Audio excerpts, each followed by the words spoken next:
사흘째 되던 날 갈릴리 가나에 혼례가 있어 예수의 어머니도 거기 계시고 포도주가 떨어진지라 예수의 어머니가 예수에게 이르되 저들에게 포도주가 없다 하니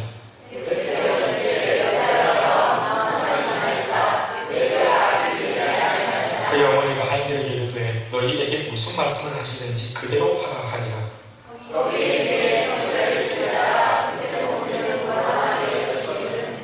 예수께서 그들에게 이르시되 항아리에 물을 채우라 하신즉 아귀까지 채우니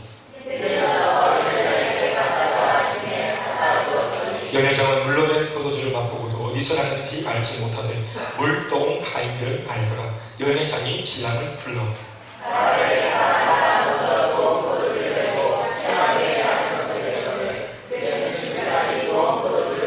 다같이 이 첫 표적을 갈릴리 가나에서 행하여 그의 영광을 나타내시고 제자들이 그를 믿으리라. 아멘. 오늘 이 말씀의 제목은 따라서 물로 만든 포도주. 여러분들이 오늘 이 말씀을 볼 때는 이 말씀의 주인공을 확실하게 우리가 딱 세워놓고 그 주인공 입장에서 말씀을 풀어가려고 합니다. 저는 의도적으로 오늘 한 사람 좀 세워가지고 그렇다고 제가 전혀 이 본문의 어떤 상황과 문법에 맞지 않는 어처구니 없는 해석을 하자는 것이 아니라 이 본문의 어떤 이 흐름들과 또 문법에 맞게끔 또 제가 이 의미상 또 좀 이렇게 좀 그런 영적인 교훈들을 담아서 그렇게 좀 말씀을 풀어달라고 합니다. 오늘 이 말씀의 제목은 제가 힌트를 좀 드리면 제목은 물로 만든 포도주는 아니지만 좀 다음에 좀 서버 개념의 두 번째 그 제목은 굳이 부제를 주신다면 마리아를 통해서 보는 예수님 활용 뭐 이렇게 볼 수 있겠습니다. 제가 적어봤습니다. 마리아를 통해서 보는 뭐라고요? 예수님 활용법입니다. 여러분들이 오늘 본문을 보실 때 이 첫 번째 이 말씀 2장 1절 말씀이 사흘째 되던 날이라는 어떤 이 시간을 표기하는 이런 어떤 내용으로 말씀이 시작하고 있다는 사실을 주목할 수 있게 바랍니다.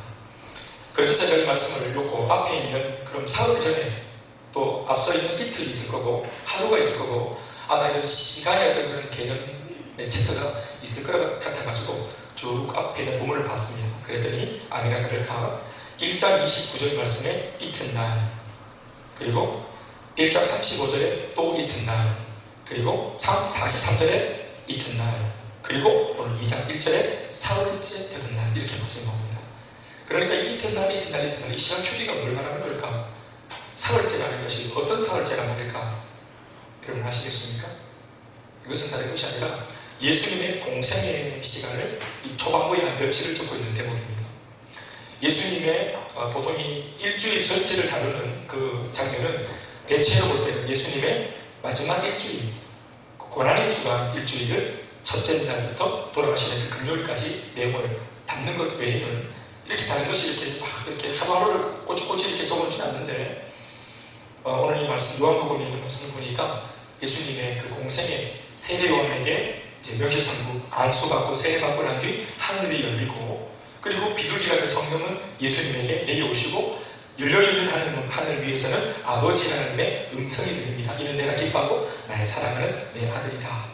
그래서 소위 성부, 성자, 성령 삼위일체 하나님이 한 공간 안에 동시적으로 나타나서 예수님의 이 참 중요한 이 생애 정말로 온 우주 인류들에게도 중요한 예수님의 공적인 사역의 첫 출발점을 이렇게 맹렬하게 알려주는 그런 대목의 이야기가 펼쳐지죠. 게다가 세례 요한은 또 인간적으로 보라 이는 세상 죄를 지고 가는 하나님의 어린 양이로다 하면서 이제껏 구약 때부터 선지자들이 예언해 오던 바로 그 메시아가 바로 이분이다 하고 마지막 선지자가 되어서 예수님을 증명해주는 그래서 모든 향사방에서 예수님의 그 공적인 생애를 주목하고 뭔가 딱 이렇게 이제 참 조명을 비춰주는 스포트라이트를 비춰주는 이런 이제 모습에서 예수님이 하루를 보내고 이틀을 보내고 3일을 보내는데 첫째 날은 뭘 하셨는가? 요한복음의 기록에 보니까 바로 12제자를 세우는 일을 합니다. 그리고 그 다음 이튿날은 뭘 하느냐? 나다나엘이라고 하는 또 다른 제자를 예수님이 따로 찾아가서 세우십니다. 요한복음에 있는 기록으로 볼 때는 첫째 날 11제자를 찾아 세우셨고, 그리고 둘째 날 나다나엘이라는 이제 제자를 빌립이 데리고 올 때 예수님이 나다나엘을 만나주시면서 나다나엘을 12번째 제자로 받아주시는 그런 장면이 기록되어져 있습니다. 그리고 2장 1절에서 사흘째 되는 날이라고 하면서 예수님의 공생의 3일째 되는 날을 적고 있습니다. 자, 예수님이 제자들을 다 뽑으셨습니다. 그리고 그 12제자들과 제일 먼저 행보한 첫 번째 스케줄이 뭐였는가? 그것이 바로 오늘 우리가 읽은 가나 혼인잔치의 사건입니다. 오늘 2장 1절 말씀과 2절 말씀이 적혀 있는데, 저는 오늘 누구의 허락을 받지는 않았지만 저 스스로 제가 볼 때는 이 본문을 이렇게 조금은 재구성을 해야지 맞지 않겠는가라고 제가 나름대로 묵상을 했습니다. 저는 이렇게 이 말씀을 제가 좀 다시 재배치를 합니다. 읽어보면 사흘째 되던 날 갈릴리 가나에 혼례가 있어 2절 예수와 그 제자들도 혼례의 청함을 받았더니, 다시 1절 예수의 어머니도 거기 계시고. 저는 이렇게 말씀을 보면 참 좋겠다는 생각을 합니다. 왜냐하면 제가 지금 이 말씀의 주인공, 오늘 이 본문의 주인공으로 예수님이 아니라 마리아를 제가 주목하고 싶기 때문에 그렇습니다. 그리고 이 문법을 볼 때도 이 뭔가 느낌상 예수님의 제자 어머니가 하필이면 거기 있었다는 사실을 그렇게 표현하고 있습니다. 2장 1절에 보십시오. 뒤쪽에 사흘째 되던 날 갈릴리 가나에 혼례가 있는데 예수와 2절 그 제자들도 그 혼례에 청함을 받았는데, 그런데 하필 예수의 어머니도 거기에 계시더라, 이렇게 말하는 것이 이게 전혀 어색한 그런 재대합이 아닙니다. 그리고 2절, 3절과 4절 말씀 5절까지 보시면 예수님의 어머니가 오늘 가나 혼인잔치에서 굉장히 중요한 역할을 합니다. 그 역할 때문에라도 예수의 어머니가 예수님과 12제자가 그 자리에 있는 것은 어떻게 보면 좀 이게 좀 당연한 것처럼 그렇게 적어놓고 있으면서 하필 거기에 예수님의 어머니가 하필 거기에 계셨다, 거기에 계셨다 이러면서 표현하는 이런 어떤 독특한 표현들을 주목할 필요가 있습니다. 예수와 그의 제자들도 그냥 혼례의 청함을 받았는데 예수의 어머니는 거기에 계셨다, 이렇게 표현하는 것을 우리가 잘 거기가 어딥니까? 바로 그곳이란 말이거든요. 바로 그것이 어딥니까? 예수와 12제자가 청함받아서 들어와 있는 바로 그곳이란 말입니다. 제가 지금 마리아를 의도적으로 지금 주목하고 있다는 사실을 염두에 두시고 말씀을 따라오십시오. 3절 말씀을 보시겠습니까? 곧장 마리아가 역할을 하죠. 시작.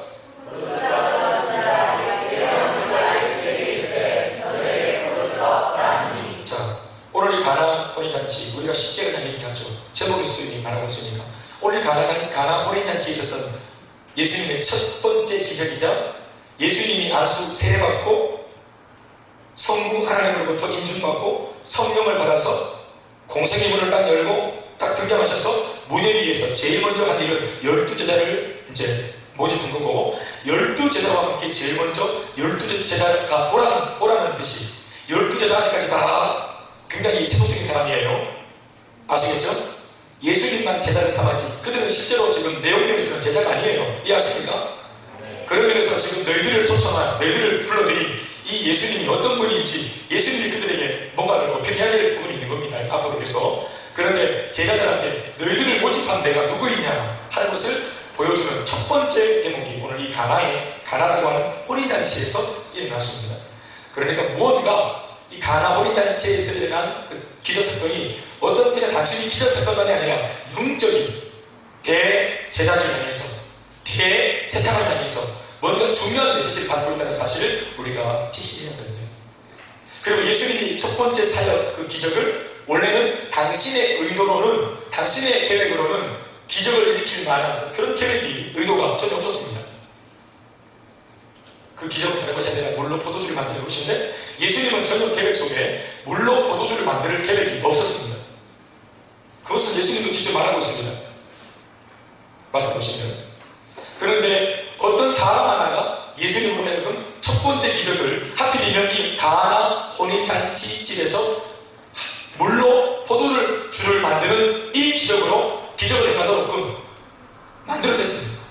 예수님이 기적을 베풀 수밖에 없도록, 어떤 한 사람이 예수님에게 그 능력을 발휘할 수밖에 없도록, 기적을 발휘할 수밖에 없도록 뭔가 이 분위기를 만들었습니다.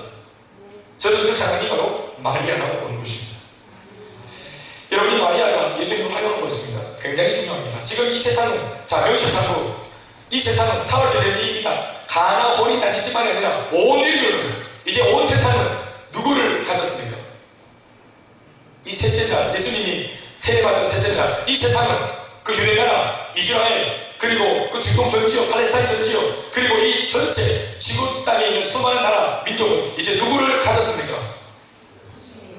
그리스도를 가졌습니다. 하나님이 예수 그리스도 메시아를 이 땅에 보내주셨습니다. 정체를 드러내셨습니다. 예수님 입장에서는 당신의 사역을 시작하시는 것이지만 세상 입장에서는 메시아, 우리를 구원할 수 있는 유일한 메시아를 가진 겁니다. 그러니 우리는 처음으로 우리가 가져본 이 예수님, 우리 구원자를 잘 활용할 수 있어야 됩니다. 이제까지 우리는 눈에 보이지 않는 하나님을 교제했습니다. 눈에 보인다고 하는 것들은 죄다 사람들이었습니다. 하나님의 말씀을 덧입고 있던 선지자, 제사장, 왕이었습니다. 그러니 하나님을 만나도 전부 다 간접적으로 만났습니다. 하나님을 누구를 통해서. 그런데 온 인류가 이때 최초로 진짜 우리 가운데 영원히 우리와 함께 하신 임마누엘의 예수님을 가진 겁니다. 아멘이십니까? 임마누엘의 뜻이 뭡니까? 예수님이 또다른 이름이죠. 그 임마누엘의 뜻이 뭐예요? 우리와 함께 하시는 하나님이에요. 아멘입니까? 그러니까 이런 임마누엘, 우리와 똑같은 인간의 모습으로 찾아오신, 이 땅에 찾아오신, 우리가 가는 것이 아니라 그분이 사람의 모습으로 이 땅에 와주신, 내 곁에 와주신 이런 하나님은 이 인류가 처음으로 만나는 역사적인 사건인 거예요. 그러니 우리가 처음 만나는 이 하나님, 어떤 책에서 말하기를 이 사람 하나님을 이렇게 표현했더라고. 굉장히 문학적으로 36.5도 하나님 이렇게 말했더라고. 무슨 말인지 알아요? 네, 수없이 36.5도가 아니고 완벽한 인간이시지만 완벽한 하나님이신 바로 그 예수 그리스도를 말하거든. 그 예수님 우리 곁에 계시는 예수님. 그러니까 우리가 이 예수님 활용을 할 줄 몰라요. 예수님을 어떻게 우리가 관계하는지 저는 몰라요. 그런데 오늘 마리아께서 잘 보여줍니다. 먼저 마리아는 우연히 오늘 이 자리에 있는 것이 아니라는 것을 저는 자신있게 말할 수 있습니다. 분명히 하나님의 의도된 지금 연출입니다. 예수님 제자들과 함께 이제 처음 만났습니다. 우리 다 알겠지만 처음 우리 이제 임원들이 만들어지고 처음 이제 우리 임원들이 세워지면 어떻게 합니까? 기도원 갑니까? 바로 그냥 뭐 은혜 받으러 갑니까? 밥 먹으러 갑니다. MT 갑니다. 그래서 서로 속내도 서로 나누고 뭐 그렇게 합니다. 그래서 그들도 아마 이제 MT를 가는 것 같습니다. 지금처럼 말하자면. 근데 하필이면 그들이 이제 보는 집에 뷔페에 초청받은 겁니다. 사실 그 혼례를 누가 치는지 관심이 없고 우리도 다 그렇지만 애프터 그 뷔페에 이제 내용에 관심이 있고 있습니다. 그러니 뭐 많이 먹는 베드로 이런 사람들 데리고 12명 떡대 같은 애들 데리고 예수님 가자 한 겁니다. 오늘 한박 쏘겠다. 그러나 예수님 주머니에 이미 13장의 티켓이 있었습니다. 그래 쫙 데려간 거예요. 그래서 마음껏 먹으라고. 그래서 이제 항상 쫙 먹고 이제 그러는 중에 예수님이 집을 나갔어요. 이미 3일 전에. 알겠어요? 마리아가 볼 때 3일 전에 예수님은 누구였어요? 아들 예수예요. 그냥 목수의 아들, 내 남편 요셉의 아들, 나의 아들, 내가 배가 불러서 낳은 내 아들. 여러분, 마리아가 굉장히 신앙적인 사람이에요. 마리아가 처녀 때 임신을 하잖아요. 그런데 가브리엘 천사가 와가지고 마리아한테 임신하기 전에 이 모든 내용을 얘기해가지고, 그래서 강제로 임신을 한 게 아니고 마리아가 자기의 고백으로 임신을 허락해요. 나는 주님의 계집종이오니 말씀이 내게 그대로 이루어지리라 하면서 하나님께서 동정녀 너를 통해서 구원자를 이 땅에 생산하기를 원한다. 너의 몸을 좀 써야 되겠다 할 때 이 마리아가 거절하지 않고 자기 몸을 허용해요. 그래서 자기 몸을 헌신한다는 말입니다. 믿음이 있어요, 없어요? 믿음이 있어요. 그런데 아기를 베고 그리고 아기를 낳았어요. 근데 아기를 놓을 때 구주를 놓은 거잖아. 구세주를 낳았어요. 그런데 이 구세주를 낳았는데 이 아들이 분명히 우리를 구원할 메시아라고 했건만, 그런데 시기를 말해주지 않았어요. 언제부터 활동할 것인지. 그러나 마리아는 구원자를 낳았기 때문에 얼마나 자기가 사실은 결혼도 안 하고 아기를 낳았기 때문에 이거 자체가 이미 정말 충격적인 사건이잖아. 다른 사람은 모르겠지만 마리아한테는 충격적인 거라. 충격적인 사실이에요. 그런데 이 아기를 볼 때 얼마나 신기하게 보겠어. 우리 동정녀로 낳은 아기가 아니지만 그럼에도 우리 선미 집사님, 우리 아들 현재를 볼 때마다 신기하지 않나? 내가 내 아들 만나시고, 우리 집사님 어떠세요? 유승현 집사님. 내 아들 볼 때마다 신기하고, 이 참 내 아들 만나, 나를 닮은 거 시켜야 돼. 이거 신기하잖아. 처음에 말을 걸 때, 내한테 말을 걸고 이게 복대를 그렇게 말하고 있어. 이 말을 할 줄 아네. 이게 나를 닮은 게 물고 먹네, 싸네. 이거 처음 경험할 때 얼마나 모든 게 신기했겠지. 게다가 그런데 이 마리아는 이 아들이 동전을 천도의 몸에서 낳고, 그리고 그냥 이게 돌연변이가 아니라 뭐 잘 자라고 있는 거예요. 잘 자라고. 이게 아니라 이분이. 그런데 이분이 분이 메시아인데 웃긴 것이 엄마 하고 막 뛰어오다가 자빠지고 물을 까지는 길어. 이거 제가 상상을 듣고 하는 거예요.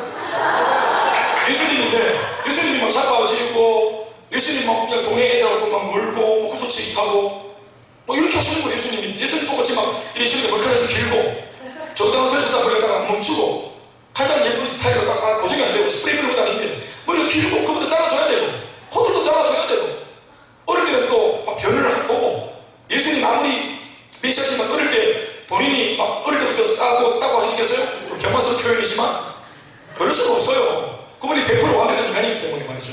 우리 인간이 경험한 모든 그 유년기, 영향들이 다 겪었단 말입니다. 이해되십니까? 그분도 속벌물을 뜯고, 그분도 막 손가락 빨고, 그분도 벽에 동그라미 그리고, 때로 외울 때도 있고,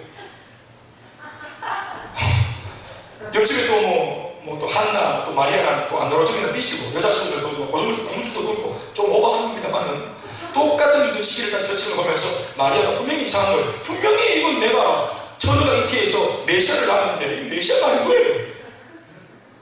똑같이 밥 먹고, 벽보도 밥을 달라고, 먹으면 싸우고, 내가 도와줘야 되고, 그런 정도까지는. 그러기를 30살까지 계속 그냥 자기 남편 옆에서 계속 목수질하고, 대패 쓰리고, 대패도 막 밀고, 계속 막 가기로 나르고, 또 막 다루기 빼고, 막 못 빼고, 이렇게 계속 노가다 하고.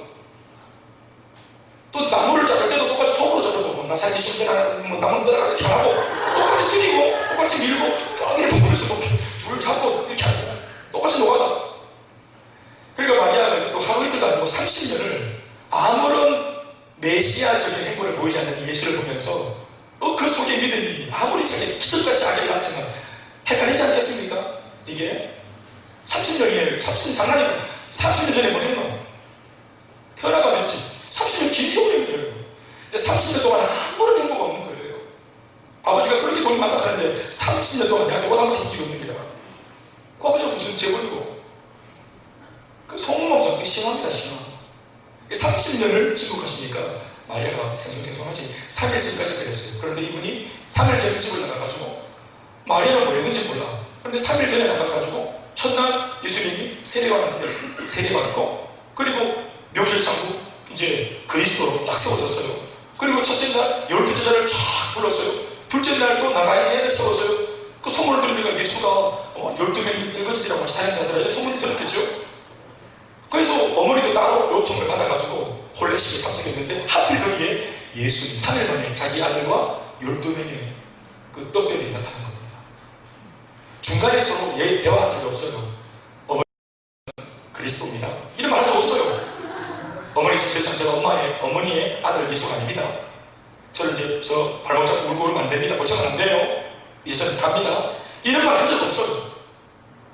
이런 방법으로 서로 뭐 대화를 주고받고 한 거 그냥 똥땅지같이 나타나셨어요. 그런데 이 마리아가 그 자리에서 예수를 바라보는 이 눈빛이나 태도 자세가 30년 만에 달라집니다. 먼저 상황은 이렇습니다. 마리아가 그 혼인집에 앉아가지고 친구 가운데 밥을 이렇게 먹고 있는데, 이 혼인집, 유대 나라의 이 결혼식은 밤부터 초저녁부터 시작해가지고 그 다음 새벽까지 동틀 때까지 잘 지납니다. 밤새도록 진짜 불금을 보냅니다. 네, 생날 부르스를 치면서 잔치하고 난리가 납니다.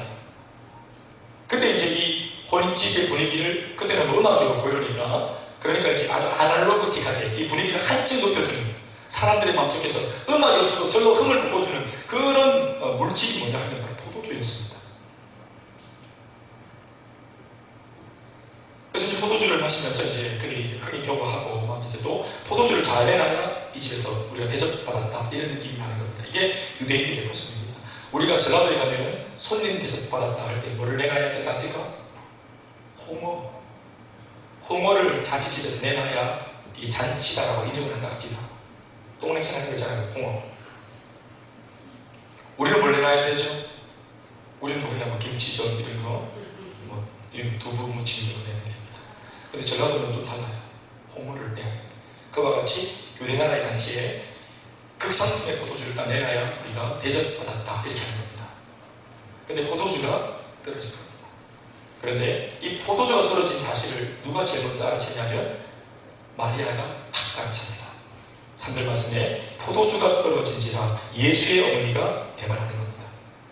왜 예수의 어머니가 알죠? 여러분, 예수님의 동생 안 됩니다. 예수님의 아빠 요셉 안 됩니다. 이것은 주방일을 해본 여인들만 할 수 있는 겁니다.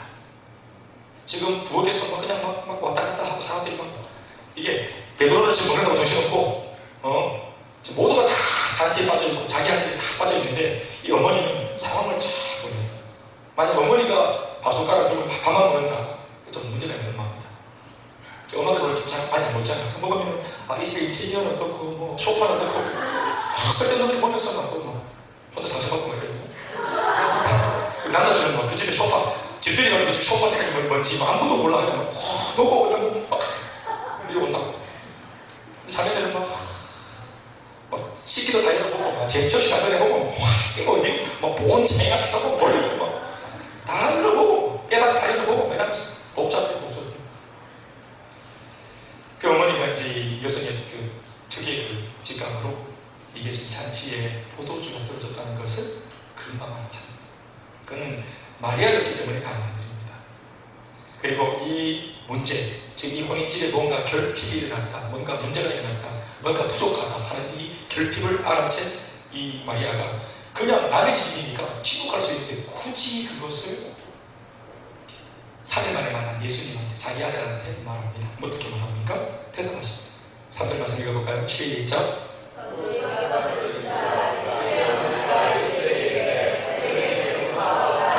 저자리에 포도주가 없다 하니 그 뒤에 말줄임표가 있는 거예요. 뭐라고 말씀하시는 걸까요? 지금 저자리에 포도주가 없다. 그럼 물 다 주세요. 왜 이렇게 배워요? 그런데 그게 아니고 저자리에 지금 포도주가 없다. 예수야. 말줄임표죠. 뭡니까? 쉽게 할 수 있겠죠? 네가 이 결핍을 채워줘라. 이겁니다. 네가 도와줘라. 아니, 포도주 없는 이 상황을 예수님이 어떻게 도와줄 수 있고 또 예수님한테 마리아가 이런 얘기를 하는 이유가 뭘까요? 이걸 궁금해해야 됩니다. 그전에도 아마 삶을 살면서 집안에서 결핍이 많았을 겁니다. 그 집 가난하니까.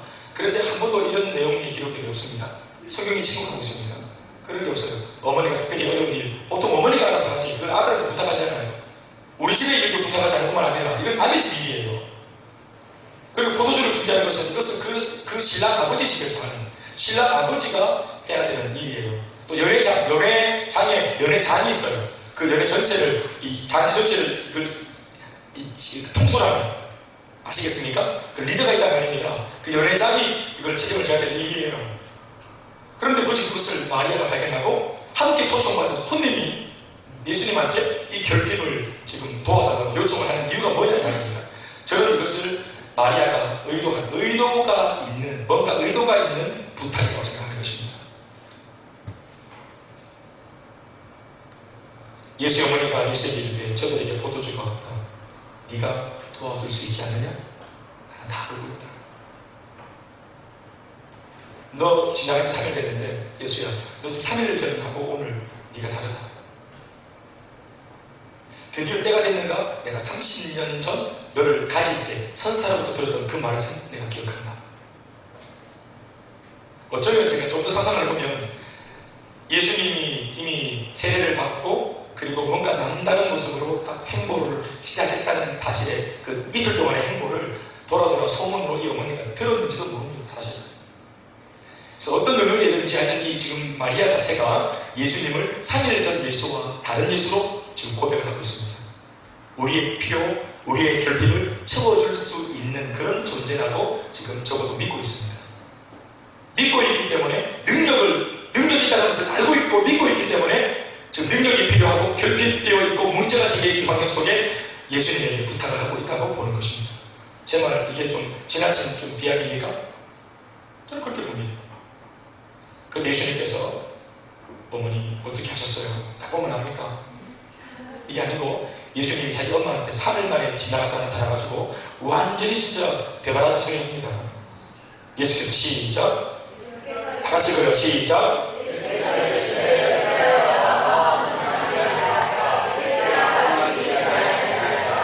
어머니, 지금 본인 집에 지금 잔치에 지금 저 포도주 떨어진 거하고 내하고 뭔 상관이 있으면 손님 보러 왔는데 내가 무슨 상관이 있으니까 이상한 거고, 그리고 내 때가 아직 아닙니다 라는 뭔가 의미심장한 말을 던집니다. 예수님 여러분, 정말 배은망덕해서 이런 말을 했겠습니까? 이 예수님의 말 속에 굉장히 중요한 내용이 담겨 있습니다. 이겁니다. 여자여, 나와 무슨 상관이 있습니까? 이 집의 결핍과 이 집의 문제와 나와 무슨 상관이 있습니까? 마리아의 말은 뭡니까? 그렇다면 역설적으로 이렇게 부탁을 했을 때는, 예수야, 지금 이 집의 문제하고 너하고 상관이 있다, 상관이 있잖아 라고 접근한 겁니다.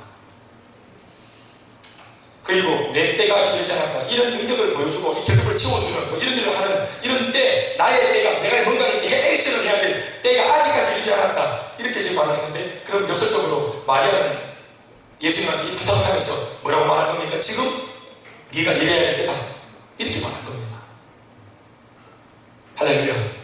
이게 무슨 말인가? 이런 겁니다. 지금 마리아는 문제와 문제를 해결할 수 있는 해답이신 예수님 사이에 섰습니다.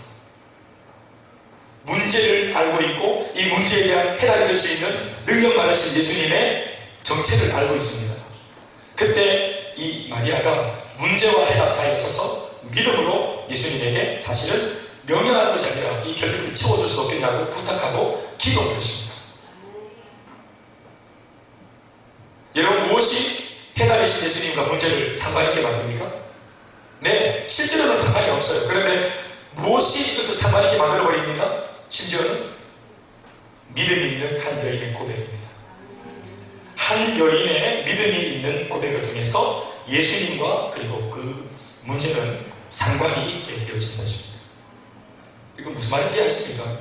그리고 지금 솔직히 예수님의 때가 아닙니다. 맞습니다. 그런데 예수님 아십니다. 여러분, 예수님이 당신 자신이 너가 때를 정해가지고 맡기려 하십니까? 여러분, 구세주가 우리와 함께 하시는 거 아니에요? 누구의 필요에 의해서 주님이 오신 겁니까? 우리의 필요 아닙니까? 주님 말씀하셨습니다. 나는 의원이다, 영혼의 의사다. 건강한 자한테는 내가 필요 없고 건강하지 않은 자에게는 병자한테는 내가 필요할 것이다. 나는 건강하지 못한 환자들을 만나러 왔다. 여러분, 의사가 결정해서 하고 가는 겁니까? 환자가 요청해서 가는 겁니까? 의사는 환자의 요청에 의해서 그때가 결정되는 것입니다. 이미 예수님은 이 땅에 양식으로, 이 땅에 당신 자신을 선물로 주기 위해 오셨어요. 그런데 누가 이 예수님을 소유하고 가질 것인가? 믿음으로 자신의 지구와 연약함을 고백하고 당신이 우리를 도와줄 수 있다고 믿음으로 고백하는 그 고백을 통해서 예수님의 역사의 때가, 응답의 때가 결정되는 것입니다. 지금 아무 상관이 없는 건 맞습니다. 객관적인 진술입니다. 그러나 또 내가 지금 역사해야 될 때도 아닙니다. 그 객관적인 진술입니다. 그러나 마리아가 지금 믿음을 가지고 있는 입장이 달라집니다. 마리아가 믿음으로 고백합니다. 문제를 보고 있는 마리아가 해답이신 예수님한테 말합니다. 이 말, 믿음 있는 말입니다. 예수야, 네가 가진 능력으로 지금 메시아로 세워져 있고 구원자로 세워져 있는 너의 그 능력적인 정도면 지금 이 정도의 결핍은 키워줄 수 있지 않겠니? 이걸 알고 있어요, 이미 마리아가. 그래서 믿음으로 지금 예수님에게 요청하는 겁니다. 그러니 이 믿음으로 고백을 하는 순간 문제와 예수님은 관계가 만들어져 버리는 것입니다. 우리가 입으로 믿음으로 기도하면 예수님과 우리의 문제가 그때부터 상관관계가 만들어집니다. 여러분들의 엄마의 문제입니까? 여러분들의 아빠의 문제입니까? 그건 내 문제잖아요. 그러나 우리가 내 입으로 하나님께 우리 엄마 아빠 이름 써자 고백하고 기도하면 아버지 하나님이 우리 엄마 아빠의 문제를 직접 관여하게 되는 것입니다. 내가 가지고 있는 내 장애, 내 문제입니다. 그 장래의 문제입니다. 또 내가 만나는 사람들, 학교, 장래, 그러니까 그 뭔가 나의 문제지 예수님의 문제는 아닙니다. 그러나 나의 문제를 우리가 믿음으로 예수님께 요청하고 고백을 하면 그 순간 이 문제가 누구의 문제가 된다는 겁니까? 예수님의 문제가 됩니다. 나의 문제와 예수님이 믿음 있는 고백을 통해서 뭐가 됩니까? 상관관계가 형성되죠. 마리아가 지금 그것을 만들어낸 것입니다. 그리고 예수님의 때가 따로 있는 게 아니라 주님 지금 일할 수 있습니다, 지금 역사할 수 있습니다 라고 말하는 그 믿음 있는 그 고백을 통해서 예수님 때가 이미 확정되어져 버리는 것입니다. 이것이 여러분 굉장히 면박을 주는 말인 것 같지만 오히려 칭찬입니다. 어떻게 알았지? 이렇게 믿음 있는 말을 고백을 통해서 나를 요청할 때 이 가정의 문제, 이 포도주가 없는 이 가정의 문제와 내가 관계가 이루어진다는 사실을 어떻게 알았는가? 아직 나의 때가 아직까지 이루어지지 시작되지 않았는데 이렇게 나보다 더 빠르게 믿음으로 나로부터 뭔가 역사를 일으킬 수밖에 없도록 만들어내는 이런 신령한 영적인 지혜가 어디서 났는가 하면서 지금 예수님이 타독하시는 것입니다. 만약 이것이 면박이라면 마리아의 다음 장의 이야기는 없어야 되는데 마리아는 조금 더 굴하지 않고 믿음 있는 고백을 더합니다. 그게 바로 5절에 있는 고백이죠.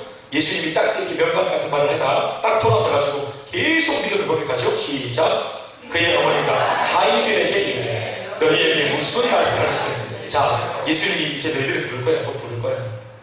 얘들아, 너희들을 부를 거야. 너희들을 불러서 무언가를 지시할 거야.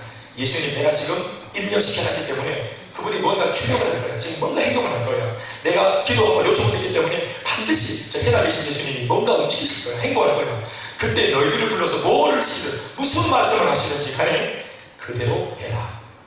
이건 물어보세요, 여러분. 이게 바로 믿음의 길입니다.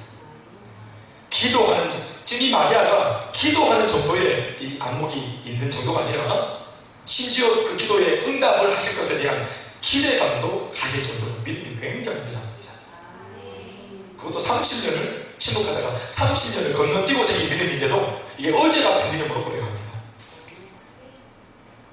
여러분, 이 마리아의 이 시선을 여러분이 접근하셔야 됩니다. 예수님을 향한 마리아의 이 활용도, 이 담대함, 이걸 여러분들이 접근하셔야 됩니다. 지금 예수님, 공생애를 시작하신 예수님을 제일 먼저 활용하고 있는 지혜로운 여자가 마리아 아니겠어요? 다른 사람들이 예수님을 활용하는 것을 듣고 보고 배워가지고 자기가 하는 게 아니고 자기가 지금 완전히 아무것도 없는 자리에서 처음으로 믿음 하나 딱 들고 예수님을 자기가 다 움직이고 있는 거예요. 이 여자가 참 대단한 여자입니다. 저는 이 본문을 묵상하다가 얼마나 놀랐는지 몰라요. 찾아봐서 이런 내용이 추석이 있는 거예요. 그러니까 이걸 혼자 이렇게 묵상하다가 딱 이렇게 깨달았을 때 이거 얼마나 가슴이 뛰어집니다.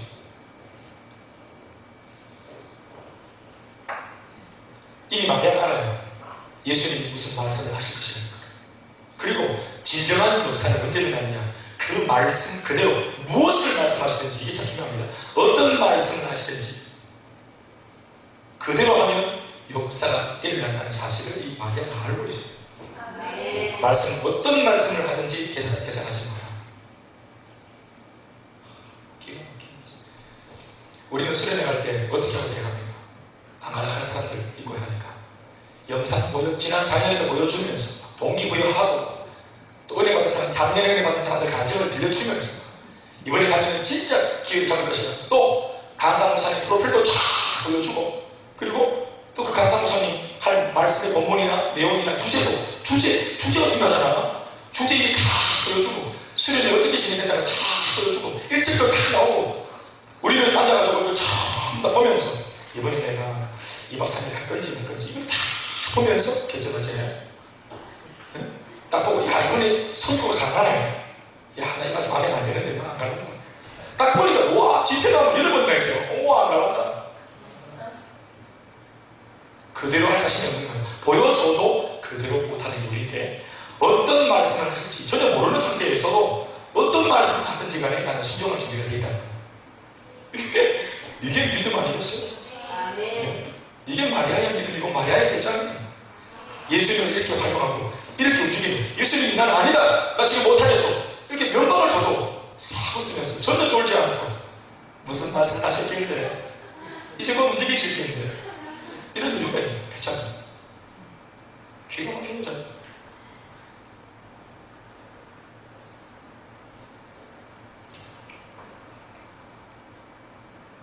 5절 말씀 같이 한번 읽어볼까요? 시작.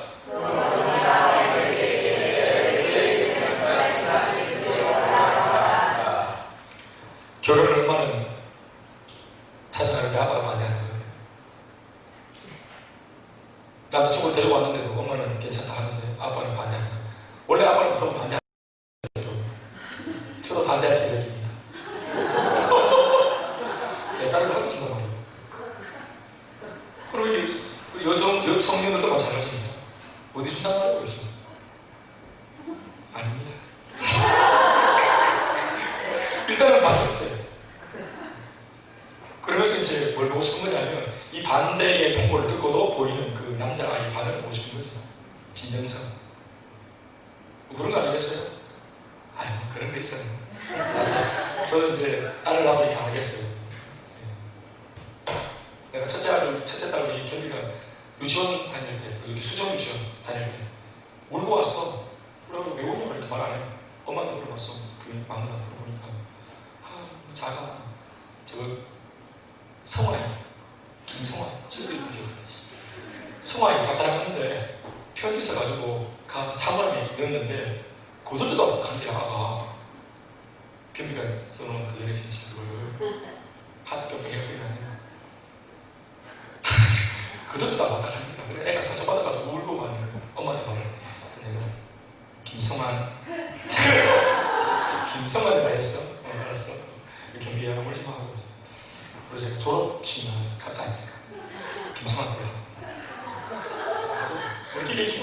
그래서 김성환 어떤 얘기 아니고 요즘 사람한테 그 새끼들 봐. 그 집안에 동네하나 지금 그 새끼들 김성환 저 새끼가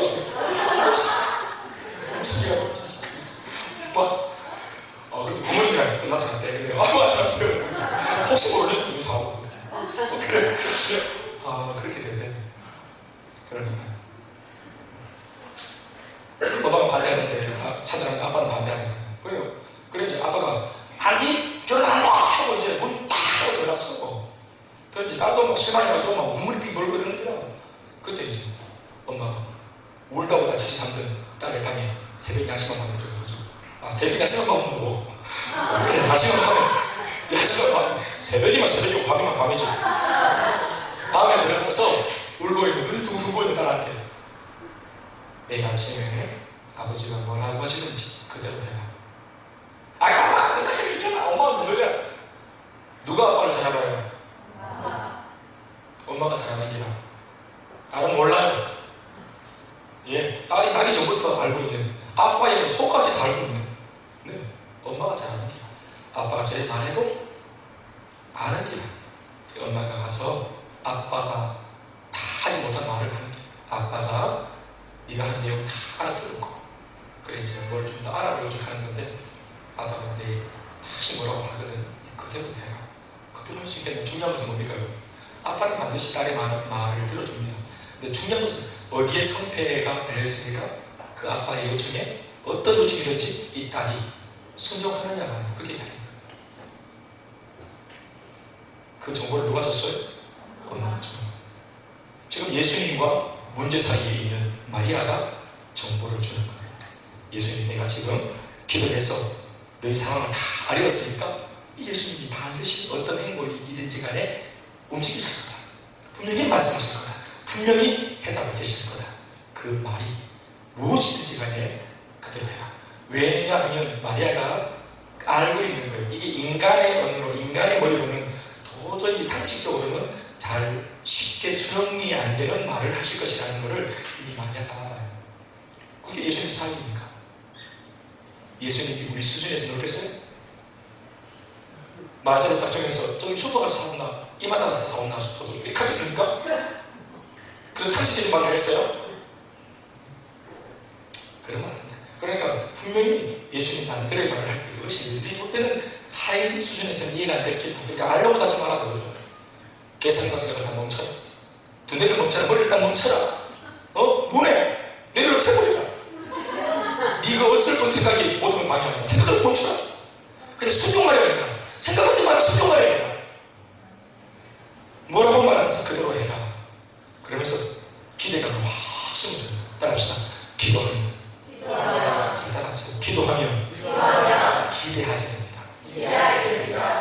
진짜로 진심으로 기도하는 사람이 어떻게 응답이 올까? 기대하게 되는 거예요. 기도하는 사람은 기대할 자격이 없어요. 기도하지 않은 사람은 기대할 자격이 없어요. 기도한 사람이 기대할 자격이 있는 거예요. 아멘, 아멘. 그랬더니 역시나 마리아의 추측대로 예수님이 움직입니다. 6절 말씀에 시작.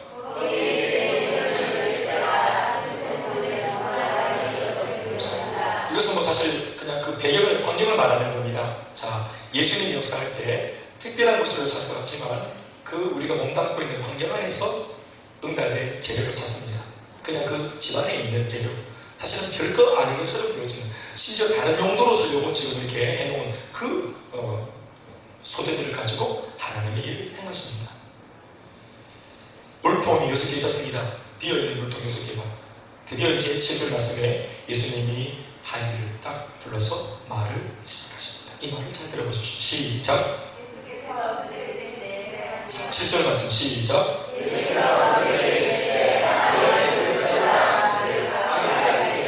8절.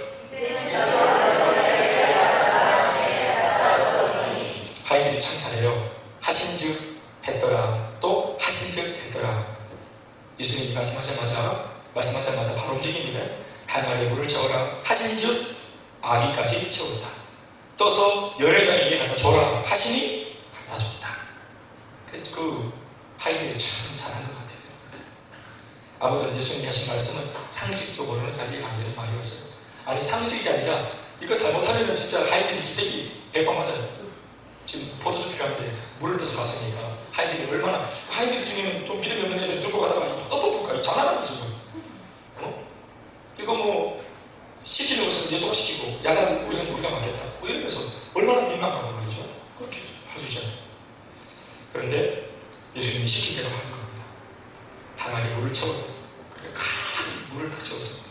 심지어 물을 채울 때 딱 채운 물이 첫 번째 항아리가 채우니까 포도주로 싹 바뀌고 또 두 번째 채우니까 포도주로 싹 바뀌면 그때 세 번째 항아리가 어떻게 채우겠습니까? 믿음이 충만하다 확인했어요. 오씨 이거 기쁨을 막 채우겠지. 그런데 6통 다 채워도 그냥 물인 거예요.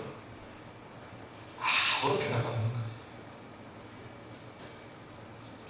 그런데 우리의 순종으로 시작한 이 작업을 마무리, 연회장 손 앞에까지 순종으로 딱 끝을 내니까 그 순간 연회장의 문이 딱 그 물을 딱 향할 때 이 물이 포도주로 싹 바뀌고. 아멘. 아멘. 할렐루야. 아멘. 무한당했습니까? 무한당하지 않았습니다. 순종하는 과정 속에 역사가 일어났습니다. 아멘. 순종의 행동을 감행했더니 그 감행하는 과정에서 역사가 일어났습니다. 아멘. 변화가, 그 역사와 기적이 먼저 일어나고 순종한다면 그것은 개나 소나 다 하는 겁니다.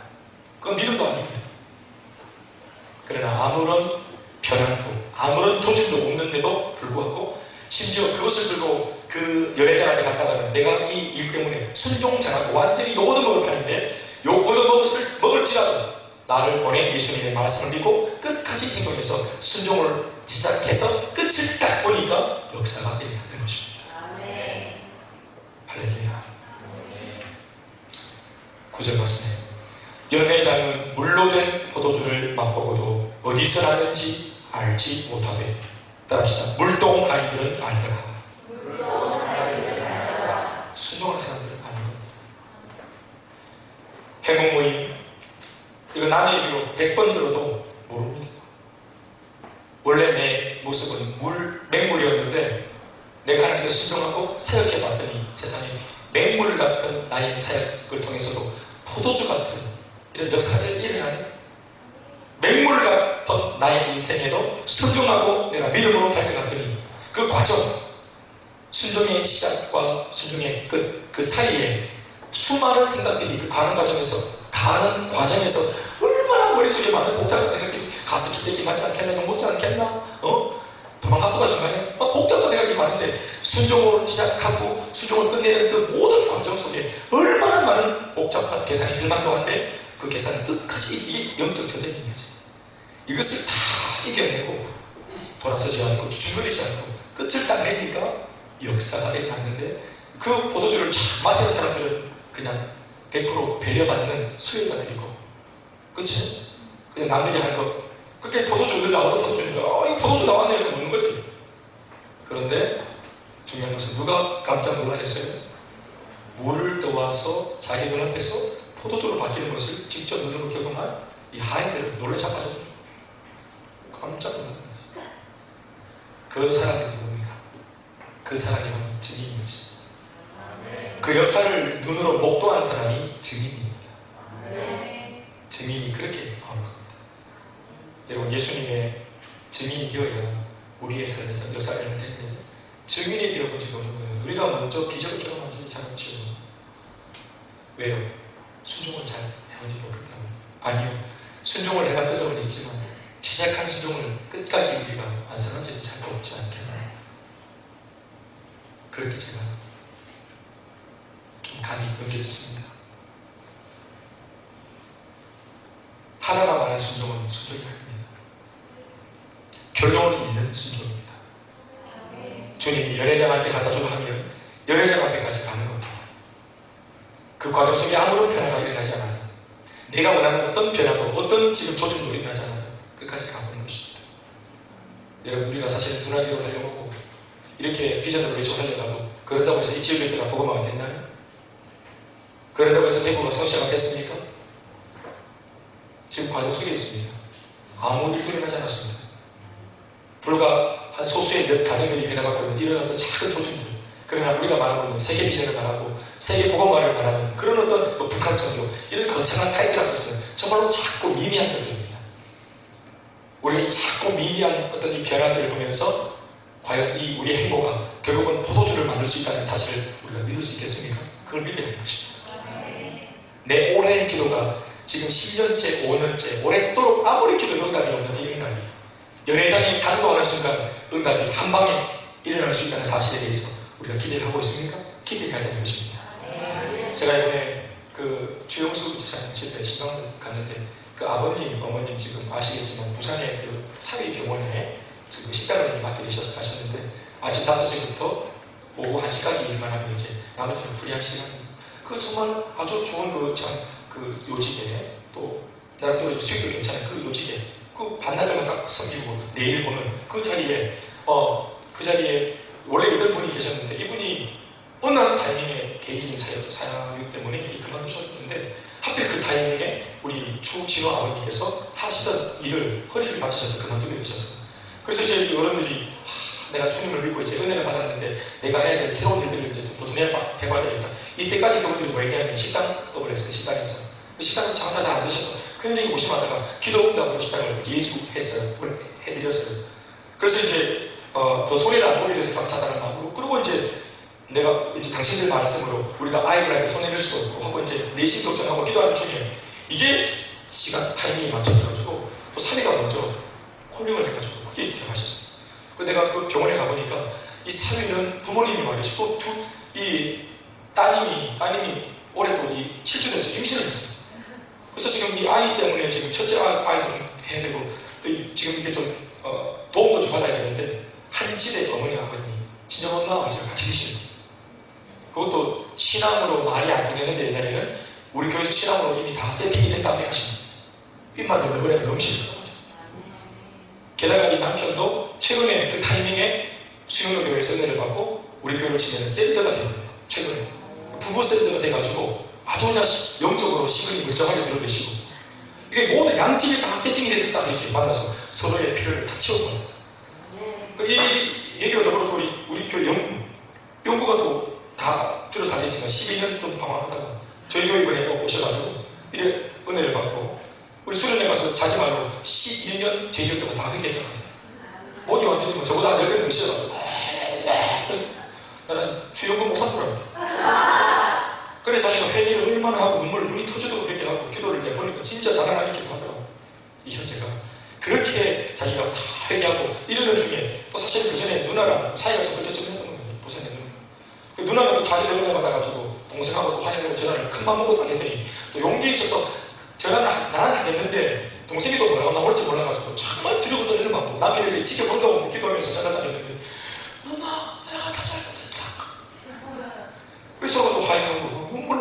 우리 영구가 막 전화로 막 간절하고 누나도 울고 막 서로 충만해지고 이래가지고 집안에 이렇게 전 세팅이 된 이야기를 내가 한치 오차 없이 마시는 하나님. 또 우리 용수 집사님은 이번에 아울리치 또 준비하면서 회사에 허락을 안 해줘가지고 아울리치 가지고 좀 내가 볼 때는 무모할 수도 있는데 오버하면서 직장 차를 올리고 보통 이렇게 가까우면 금유하냐 또 하나님이 문을 10월에 대로를 딱 열어놓고 하나님 내 아들 하면서 네가 그렇게 결심했구나 하고 또 좋은 길을 딱 열어주셔야 되는데 계속 픽수도 없고 막 불러줄 데 없고 그러는데 아내가 갑자기 딱 마음을 바꾸더니 나 당신이 무언가를 도전한다면 나 1년의 손가락발 자신이 있으니까 나 걱정하지 말고 뭉치보지 말고 마음껏 1년을 도전해보라. 이걸 딱 아내가 말해주니까 용수지사가 갑자기 막 충격받아 가지고 기분이 막 은혜를 받아가지고 도전을 하게 됐다. 그래서 이번에 지난 어제 토요일날 작업을 하게 됐지. 가스펠이 된다. 어제 사업을 시작해서 갑자기 추대표가 됐어. 사장이 됐다. 그 제가 그 1년의 과정들을 쭉 보면서 이 모든 이야기를 다른 게 아니고 그 집의 사위, 이 부산에 있는 그 사위가 식당에서 밥 먹는 자리에서 나한테 얘기를 하는 거예요. 자기는 사위 입장에서 한 발 빼고 이 집을 쭉 보니까 이게 완전히 하나님의 역사가 이게 기도는 오래됐는데 응답이 한 번이다. 스트레이트가 없더냐 응답이 두 개를 나온다. 할렐루야. 그러면서 이분이 하는 말이 이렇게 말하더라고요. 목사님 정말 소름이 끼칠 정도로 정말 감사가 연거푸에 일어나는데 이게 어느 정도로 감사가 일어나니까 이게 마음속에 어떤 마음이 드냐면 두려움이 들죠. 내 진짜 잘해야겠다 하는 마음에서 이런 마음이 들더라고요. 자기가 지금 앞으로 뭐 잘 안 하겠습니다. 그런데 그런 눈을 뜨고 있다는 그 참 감사한 일입니다. 사랑하는 여러분, 순종으로 시작했습니다. 믿음으로 하나님의 물을 담지마. 뭐 주님께서 뭔가 대책이 있겠지. 뭐 내까지 달겠나? 나는 순종을 하게. 뭐 이러면서 막 물 뜨고 그런데 걸어갈 때는 이게 안 될 건데 간단하게 큰일 날 건데 이게 이런다고 되겠나? 오히려 욕먹지 않겠나 이거 내가 오버한다고 이 뭐 항아리 다 잠가가지고 수정 작은 거는 다 그래서 갔겠지. 그런데 거기서 포도주가 나온 거예요. 끝에서 사랑하는 끝까지 가야 돼. 김종호 목사님이 항상 그렇게 말씀하시더라고요. 누가 승리자인가? 끝까지 가는 자가 승리자다. 중간에 아무리 역사가 일어나고 또 감정이 일어나고 좋은 것이 많지만 그 모든 감정을 날마다 쓰면서 끝까지 가는 자가 승리하는 사람이에요. 끝까지 승리하는 자가 충성된 제자다. 저는 부족해도 그렇게 하려고 마음먹었습니다. 끝까지 한 겁니다. 우리 어제 제가 경산 대명교회 우리 참 형제 교회 제가 사랑하는 목사님, 나는 목사님 정말 사실은 좀 나쁜 표현은 아니고 좀 만만하게 보고 제가 잘 막 전화도 하고 막 그냥 시작자는 얘기도 하고 막 무슨 잘 지냈어요? 뭐 놀러 갈게요. 이렇게 지냈거든요. 근데 어제 만나 보니까 나이가 55세고요. 깜짝 놀랐어요. 나는 내보다 4살 좀 많은 5살 좀 많나 생각했는데 나이가 김성호 목사님보다 3살 정도 합니다. 그 세산 예남교회 목사님하고 동갑이라고 합니다. 깜짝 놀랐어요. 그래가지고 어제 갑자기 경의하냐고 들으면서 제가 이렇게 까불었다가 죄송합니다. 괜히 목사님이 우리 잘 아시죠 목사님? 목사님이 뇌수술을 하셨어요. 뇌종양 수술하셔서 머리를 이만큼 열었어요. 이제 열어가지고 이 뇌암 수술. 이제 제가 이제 어제 만나고 이제 했기 때문에 오늘 말씀을 드리는데 본인 교회가 아무것도 안 알리고 그냥 좀 쉬고 싶다 해가지고 수술 받고 오셨는데 이제 그렇게 계속 숨겨서 오시니까 이제 이걸 교회 얘기하고 이제 교회도 기도하고 그렇게 하시는데 뇌수술을 딱 하고 이분이 내가 참 요청을 많이 했는데 딱 만나서 눈을 딱 보니까 이게 딱 정상적이더라고요. 보통 뇌수술하면 눈빛이 좀 달라지거든요. 근데 정상적이더라고요.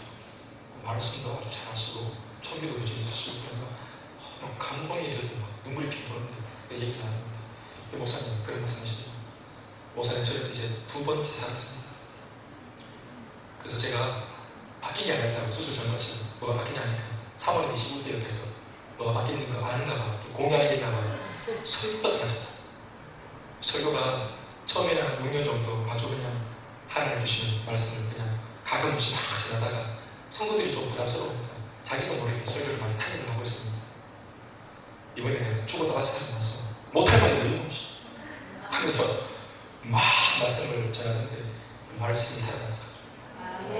자기가 이 분하게 사는 그 하나님께서 다른 게 아니고 내가 건강 때문에 때문에 하반기에 제자훈련이나 행복모임을 내가 못하게 될까봐 당신이 그게 걱정이 된다. 그 걱정을 하는 거지. 내보고 하는 말이 목사님도 사상하이세요. 그러니까 건강해야지.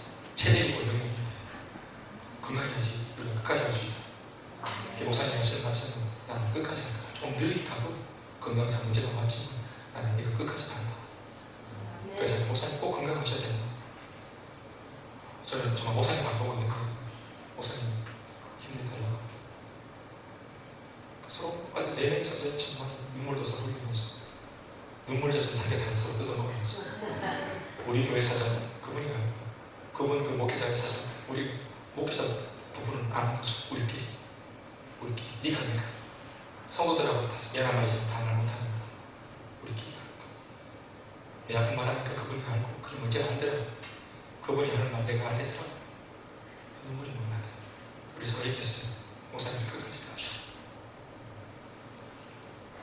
나한테 하는 말이 목사님만 그런 어려움이 있는 거 아닌데 지금 우리 들어가게 하는 목사님들 다 말을 하지 목사님한테 다 그런 고통들이 있었다.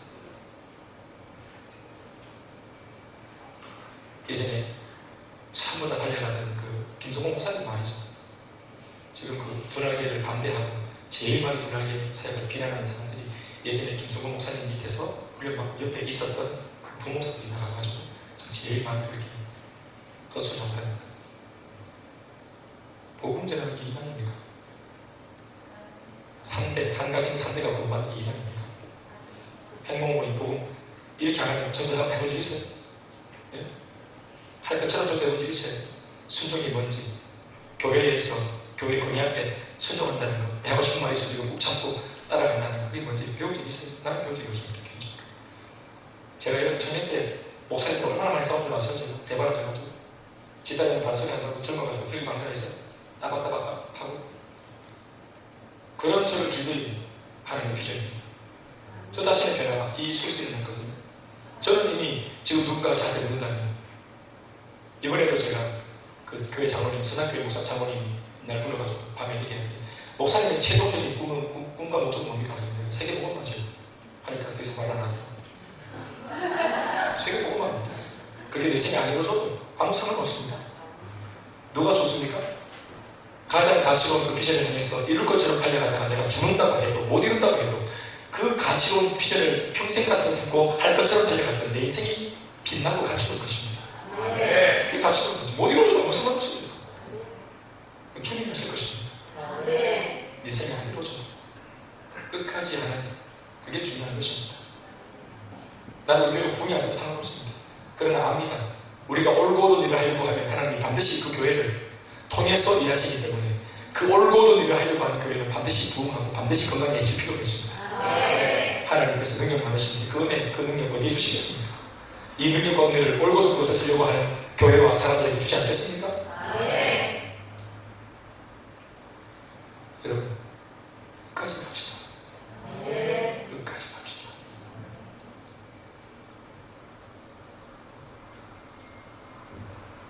(11절) 마지막 말씀 같이 시작.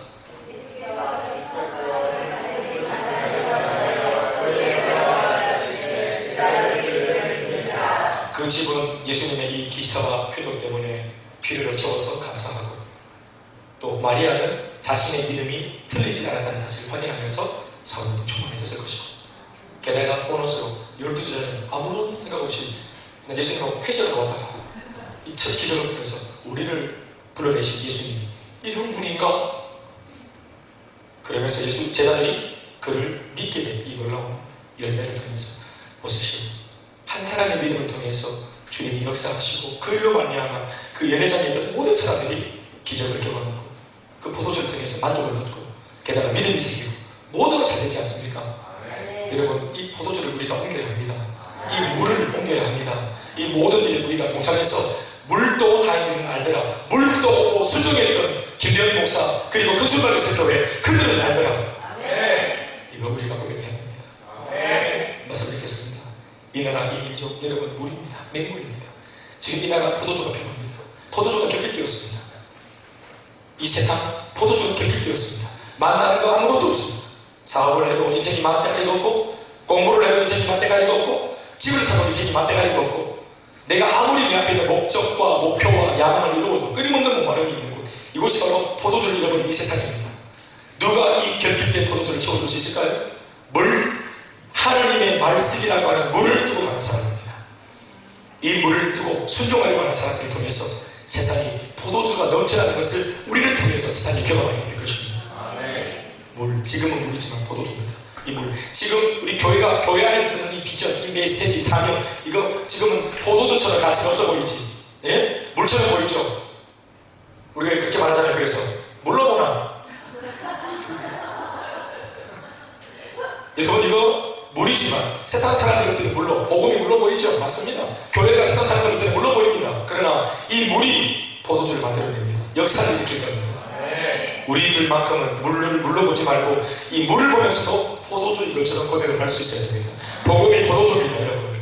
예수님이 포도주입니다. 주의 몸된 교회가 포도주입니다, 여러분. 주의 이름으로 그런 삶 살 수 있기를 축원합니다. 우리 같이 한번 기도하시겠습니다.